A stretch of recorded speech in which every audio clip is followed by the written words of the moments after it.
Hey guys, back again for yet a third video.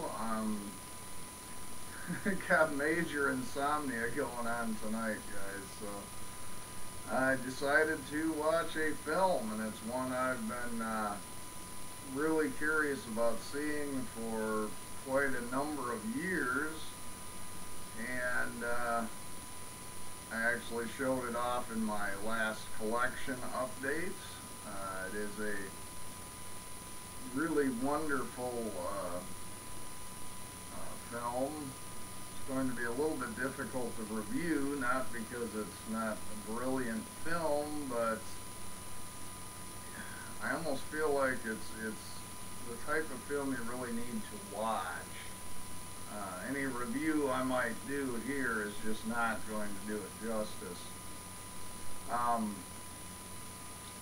but I'll also leave a link below to Ade's channel, Eating Lucifer Dick. He requested I review this film, and since, like I say, I was having some insomnia, I decided to finally get around to watching it, and I thought I would do, I don't know if I'd call this necessarily a review, but more a chat on the film. Now, the film in question is In the Realm of the Senses.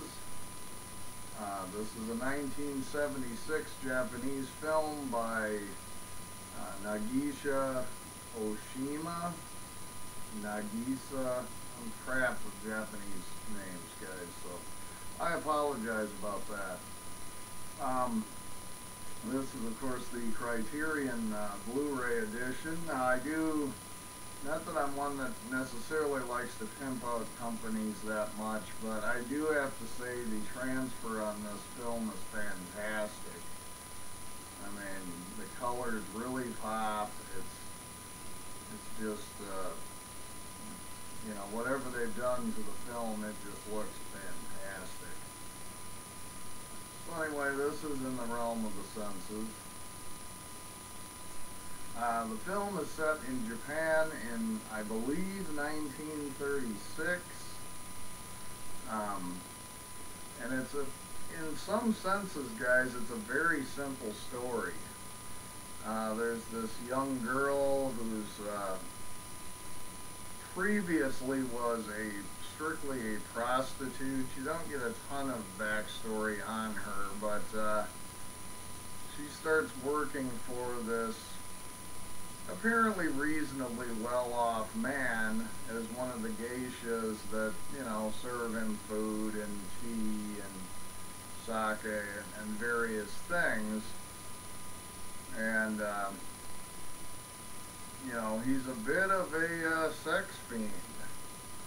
At one point she's with a couple of the other girls and they're spying on him, and I guess first thing every morning he's having sex with his wife. Now, I should state, guys, this is a fully pornographic film, so you do see the sex scenes.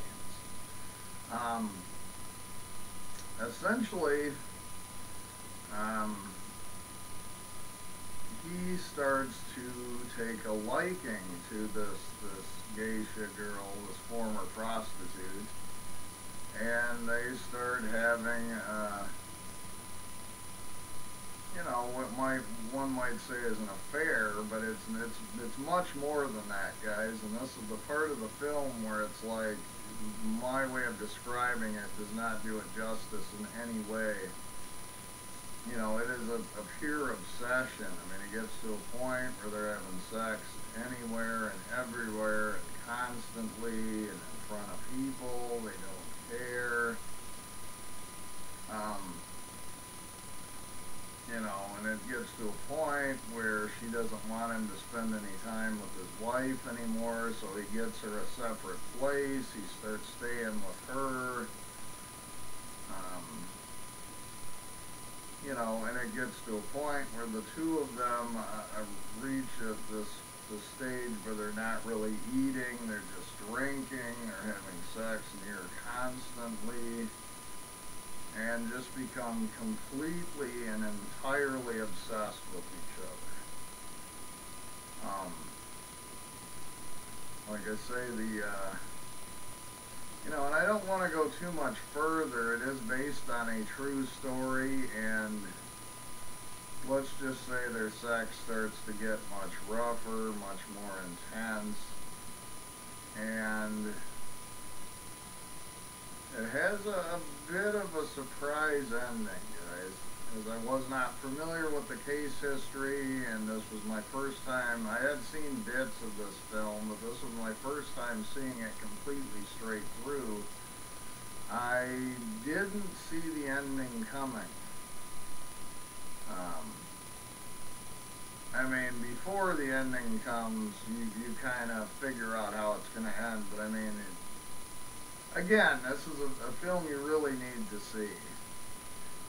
But basically what it is sort of a character study about obsession, in my opinion, and how two people can become so obsessed with each other that it actually can be destructive, you know, and like I say, there are some, you know, influences and some scenes of, you know,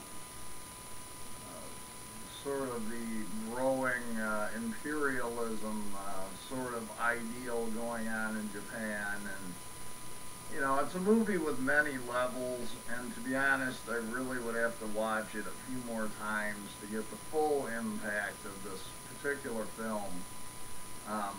Well, like I say, it is an absolute masterpiece.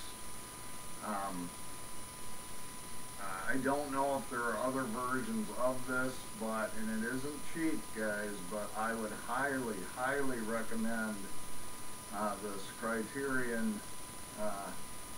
I think there's a DVD option as well, but just a beautiful film. You really care about the two main characters, since most of the film, frankly, is just the two characters and their bond and their obsession with each other. So anyway, guys, this is kind of a short review, and it is sort of a more complex film. I mean, it's a simple premise, but it's, like I say, guys, it's much deeper than how I put it across. But anyway, guys, this has been my review of One Last Time in the Realm of the Senses by Nagisa Oshima, Japanese film from 1976. And it should be noted, as far as I know, this is still banned in its fully uncensored version in Japan to this day. I could be mistaken about that, however, because this doesn't contain any of the pixelation, guys. It's all shown. But anyway, guys, that is all I have for you. Thought I'd knock this one out. And there you go, Aid. Like I say, I'll leave Aid's link down below, since he's the one that's, you know, that asked me to review this and made the suggestion. So you guys can check out his channel as well, although I imagine most of you, if you're watching my videos, already have. But if not, then you should go check out his channel and give him a sub. So anyway, guys, as always, thanks an awful lot for watching.